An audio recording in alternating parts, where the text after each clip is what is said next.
Glória a Deus. Amém?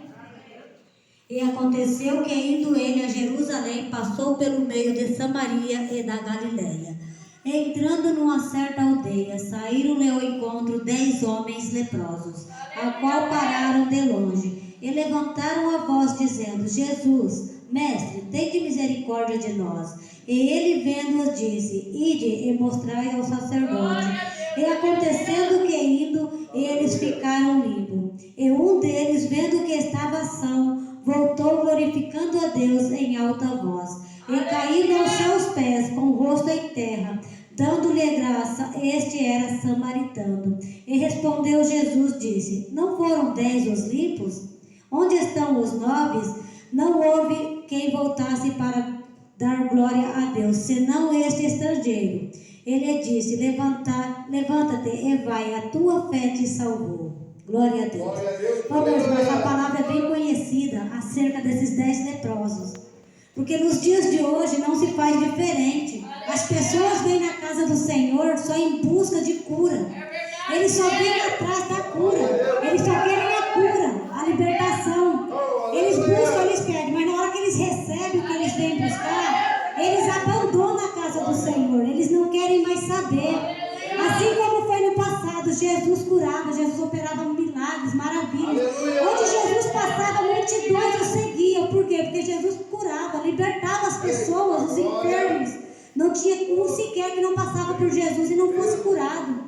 E esses 10 leprosos que estavam a caminho, entre a cidade que Jesus passava, a aldeia, 10 deles, somente um desses 10 voltou para glorificar, voltou glorificando e adorando a Deus pela sua cura. E nos dias de hoje não é diferente, meus irmãos. Quantas pessoas recebem a cura, recebem o milagre das mãos do Senhor, mas não voltam para agradecer, nem sequer agradecem pela oração, pelo livramento que Deus tem dado. Eles só querem no momento ali, aí depois volta a acontecer novamente, eles voltam a murmurar, achando que Deus não é com eles. Mas por quê? Quando Deus cura, eles não vêm agradecer. Eles só recebem a cura instantânea ali, acabou. Esquece que existe a casa do Senhor. Muitos falam, mas é assim mesmo. Não, não é assim mesmo. Aquele que conhece o Senhor Jesus sabe que além de nós receber a cura, nós temos que adorar, nós temos que buscar Ele. Porque tudo é permissão de Deus. O nosso levantar é Deus que permite, o nosso deitar é Deus que permite. Tudo é Deus que permite. O próprio Jesus fala que o Pai, tudo aqui é do Pai. Foi o Pai quem criou tudo, o céu e a terra. Tudo é do Senhor Deus. Então, se nós recebemos algo do Senhor, por que não vamos adorar? Por que não vamos agradecer pelo que nós recebemos? E tem muitos cristãos, tem muitos crentes nos dias de hoje que recebem a cura, recebem o milagre, mas depois abandonam a casa do Senhor. Eles não querem saber, eles não querem mais buscar a Deus. Eles querem viver do jeito fácil, do jeito que o mundo lá fora agrada o mundo. Hoje as igrejas estão cheias disso, das coisas mundanas dentro da casa do Senhor. Os altares do Senhor estão contaminados cada dia mais e mais. Tem pregadores que dizem que é pregador do Senhor, mas vive de qualquer maneira. Aleluia! Fora da igreja é mundano.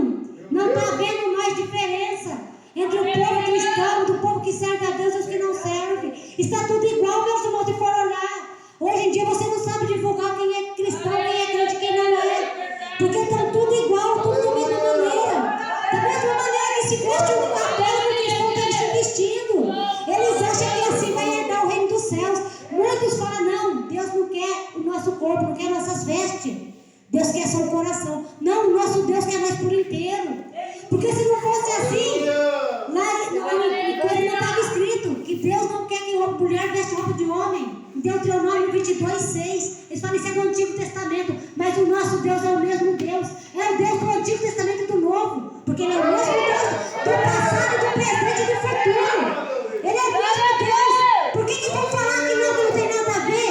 Que Deus não quer que tem roupa feminina. Não existe roupa feminina. Roupa de homem é de homem. A calça comprida foi feita para homem. Porque se não fosse assim, o nosso Deus não tinha falado que não era agradável a Ele. Que a mulher se vista como homem e o homem como mulher. Não é só no passado, não. Porque o livro de Deuteronômio foi escrito por Moisés. Moisés foi um servo de Deus. Moisés foi um servo que tirou o povo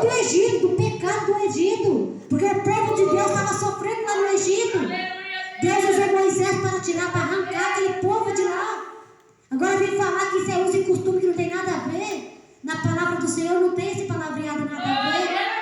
Só tem somente o sim e o não. Porque para nós cristãos tem que ser um sim ou não. Isso já é o suficiente. Porque se passar disso é procedência do maligno. Porque Deus não tem se agradado dessas casas de oração, dessas igrejas que estão fazendo da maneira deles. Estão esquecendo a sã doutrina da palavra. A sã doutrina do Senhor está sendo esquecida. Porque assim como Jesus curou os 10 leprosos, Ele cura qualquer um. Jesus não quer que nenhum se perca, que todos venham ter a salvação. Mas a igreja está dormindo, a igreja está desapercebida. Que é isso, povo de Deus? Por que estão desapercebidos? Dentro da minha casa estão desapercebidos. Estão fazendo como as 5 loucas. Vamos buscar, vamos pedir a Deus para nos dar avivamento. Vamos ser avivados na presença do Senhor. Não vamos querer ser uma igreja morna, porque isso não agrada o Senhor. A igreja tem que ser quente, tem que ser fervendo. Fervorosa no Espírito Santo. Porque para encher a casa de glória tem que subir, tem que descer a glória do Senhor. Porque se a glória a Deus, o aleluia não sobe, não tem como a graça do Senhor descer. A casa de oração tem que ser de oração, de clamor a Deus. Porque lá em Jeremias 33:3 fala: clama a mim, que responder-te-ei grandes coisas. Por que clamar? É clamar em alta voz, meus irmãos. Não é clamar em silêncio, não. O clama a mim é para clamar em alta voz, para que o Senhor venha atender o nosso clamor. Eu não sei o que o Senhor quer dizer para a igreja hoje, mas Ele está me levando a essa palavra, porque é para clamar Ele em alta voz. Ele não quer ver nenhum de nós clamando em silêncio. Ele quer que clamamos em alta voz. Ele sabe o que nós precisamos, mas Ele quer que nós clamamos. Ele quer que nós buscamos. Porque Deus, Ele ama nós pecadores, mas Ele não abomina o pecado.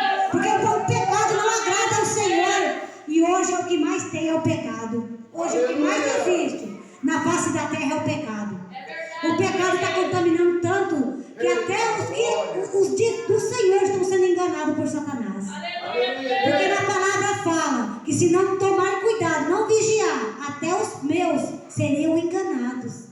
Então vigiar e orar, irmãos. Busca a presença do Senhor. Procura entender se é realmente o Espírito Santo que está falando ou se é o espírito de engano. Porque nos últimos tempos o espírito do engano está invadindo as casas, está invadindo os corações. As casas que eu falo é os corações. A mente do ser humano está ficando poluída pelo engano do mundo, pelo engano que Satanás está soprando na mente. Porque os que estão lá fora já é dele, mas eles querem tirar o que está dentro da casa. Então vamos tomar cuidado, vamos avivar mais, vamos buscar mais a presença do Senhor. Vamos ser como esse samaritano, esse estrangeiro que voltou para agradecer a Deus pela cura da lepra. Vamos agradecer ao Senhor o tempo todo, por o livramento, por nos conceder o dia do amanhecer, pelo emprego, pelo fôlego de vida, pelo alimento, até mesmo, meus irmãos, pelo calçado e a roupa que vestimos. Nós temos que agradecer a Deus, porque se não fosse Ele, nós não teríamos para vestir. Se não fosse permissão do Senhor, nós não teríamos nada. E nem seríamos nada sem a presença dEle. Porque aquele que não tem a presença do Senhor é como a folha seca. A folha seca vai para onde o vento leva. Bem assim é os crentes vazios. Vai para onde o inimigo quer que eles vão. Deus está falando que não é tempo, que não é agora. E eles querem ir, querem fazer da sua maneira, da sua vontade. Aí depois vem a aprovação, vem a luta. Aí fala: Deus me abandonou, Deus esqueceu de mim, Deus não é comigo. Meus irmãos, nosso Deus é conosco o tempo todo. Ele jamais abandona um filho seu. Nós é que temos mania de qualquer aprovação querer falar que Deus nos esqueceu de nós, que Deus não é conosco. Mas nós sabemos que não, que o erro é nosso, porque nós somos seres humanos. Mas o nosso Deus conhece, Ele sabe. Ele sabe até onde nós conseguimos vencer a aprovação. Então por isso que Ele nos capacita, Ele nos dá a sabedoria de entender o que Ele quer realmente que nós façamos para Ele.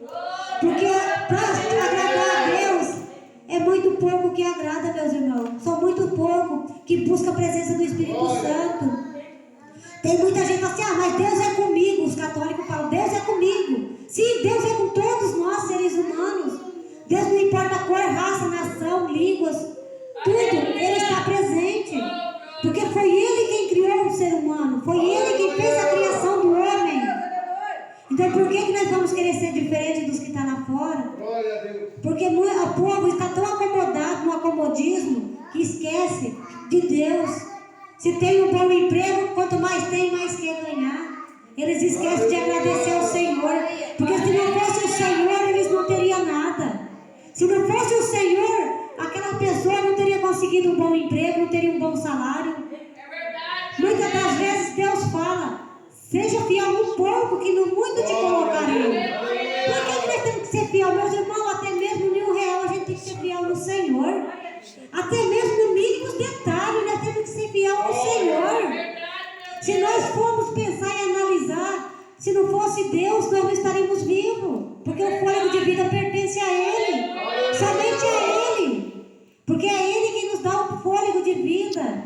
E o povo acha que não. A medicina tem avançado muito, a tecnologia. Mas por quê? Porque Deus tem dado conhecimento ao ser humano. Não vem deles mesmos, e sim de Deus. E eles falam que não, que é a ciência, que é a tecnologia. Mas não, é Deus. Porque é Deus que nos capacita, nos dá inteligência para fazer as coisas. Porque uma criança quando nasce, ela não sabe andar, ela não sabe falar, só sabe chorar. E vai aprendendo aos pouquinhos. Bem assim somos nós na presença do Senhor. Nós vamos aprendendo ao pouquinho, cada meditação, cada palavra, nós vamos aprendendo com o Senhor. No Antigo Testamento nós aprendemos com os profetas. No Novo Testamento aprendemos com o Senhor Jesus.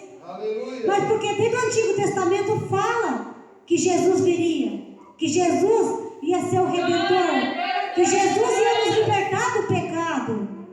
Então é do Antigo e o Novo Testamento. Jesus, Deus, nosso Pai, não quer que nós vivamos só o Antigo Testamento e nem só o Novo, porque um é parte do outro.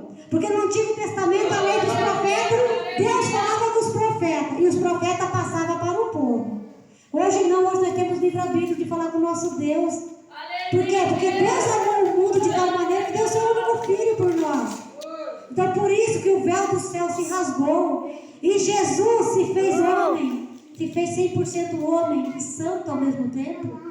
Você acha que nós suportaríamos as dores que Jesus suportou naquela cruz? Suportaríamos a coroa de espinho? Porque hoje uma furadinha com agulha nós já murmuramos. Imagina um espinho cravado em sua frente, perfurando tudo e sangrando, aí chicotando os nomes, as blasfêmias. Ele tudo permaneceu. Ele que vai ao matadouro. Bem assim nós temos que seguir o exemplo de Jesus. Porque nós jamais vamos ser santos como Jesus. Mas nós temos que pegar o exemplo de Jesus, porque Jesus era humilde. Jesus não desprezava ninguém, Jesus era humilde, simples e humilde. Ele agradava a todos. Ele sabia repreender quando era hora de repreender, sabia castigar, mas tudo com amor. Porque não adianta, meus irmãos, você querer repreender alguém de qualquer maneira, de maneira brusca. Nós temos que pedir ao Senhor nosso Deus para nos dar sabedoria para repreender. Glória a Deus! Falar que o irmão está errado. E não importar de qualquer maneira, porque muitos estão desviando da casa do Senhor por palavras mal faladas, por pregações malditas, que até de uma maneira que Deus quer falar e a pessoa prega de outra maneira. É de um jeito que Deus quer usar e a pessoa quer fazer da maneira dele. Porque quando subimos no altar, não é nós que falamos, é Deus que nos usa. Jamais nós podemos querer usar Deus. Quem somos nós para querer usar Deus? Nós temos que pedir para o Espírito Santo nos usar e não querer usar o Espírito Santo, porque nós não temos esse poder de usar o Espírito Santo. E se o Espírito Santo de nos usar da maneira que Ele quer e do jeito que Deus quer que seja usado. Então o que adianta nós querer ganhar o mundo inteiro para Jesus e perder a nossa própria alma? Não adianta. Então nós temos que primeiramente ganhar a nossa alma para Jesus, fazer o que Jesus quer que nós fazemos, para depois ganhar alma lá fora para Ele, para depois ir buscar almas lá fora. Porque para isso, meus irmãos, nós temos que ter bom testemunho. Porque hoje em dia o povo lá fora está tão... Satanás jogou tanta seta na mente que eles não estão acreditando mais na verdadeira palavra do Senhor. Porque os que se diz cristão estão vivendo de engano, estão enganando as pessoas com espírito de engano. Para que Deus mandou falar sendo que Deus não mandou. Deus fala, eu não estou nesse negócio. Ele está falando, mas eu não estou nesse negócio. E a pessoa está passando, está entregando. E as pessoas não recebem o que o profeta falou. Aí não quer mais saber da igreja, não quer saber mais da palavra do Senhor. Mas por quê? Por falsos profetas. Porque o próprio Jesus diz que no próximo da vinda dele, falsos profetas viriam à terra. E se fosse possível, até os seus seriam enganados. Então nós temos que estar atentos. E toda vez que receber a profecia de algum irmão, de algum cristão, vamos pedir confirmação se é realmente Deus que está usando, que está falando. Para que nós não venhamos, meus irmãos, cair na tentação. Porque se nós cair na tentação de uma profecia enganosa, nós não conseguimos voltar mais para trás. É difícil quando caímos na presença do Senhor, estar firme sempre é muito bom. Mas se cair por causa de palavra mal falada, de profecia mal entregada, é difícil se levantar para voltar. Porque quando cai, que Deus levanta tudo o que cai. Mas se cair dentro da palavra do Senhor, porque tem muitos que caem por profecias enganosas, por profetas que falam que Deus mandou entregar, sendo que Deus não mandou nada. Então nós temos que vigiar muito. E vamos pedir muito para Deus nos encher de sabedoria, de graça, para poder nós passar esses últimos dias. Porque o tempo, a vida de Cristo está muito próxima. Cada dia, cada ano que se passa está mais próximo de Jesus voltar a buscar sua noiva. Então desperta a noiva de Cristo. Desperta, não fica desapercebida na casa do Senhor. Não fica desapercebida de conversas, de falatórios. Vamos prestar atenção no que o Espírito diz às igrejas nos últimos tempos. Porque Jesus está voltando e não é brincadeira. A profecia está se cumprindo cada dia mais e mais. A profecia do livro do Apocalipse está se cumprindo. E Jesus falou que nos últimos tempos, quando estivesse próximo, ele vir buscar a sua noiva, os dias iam ficar curtos. O ano, vocês estão vendo, meus irmãos, que o ano mal começa e já está terminando. Quem fala que esse ano começou está com pouco tempo, nós já estamos em setembro, quase no final do ano. Então os dias estão cada dia mais curtos, porque está cada vez mais próximo da vinda do nosso Rei Jesus. Pois somente até aqui que o Espírito Santo de Deus me conduz, e assim eu agradeço essa rica oportunidade e as contas para Jesus.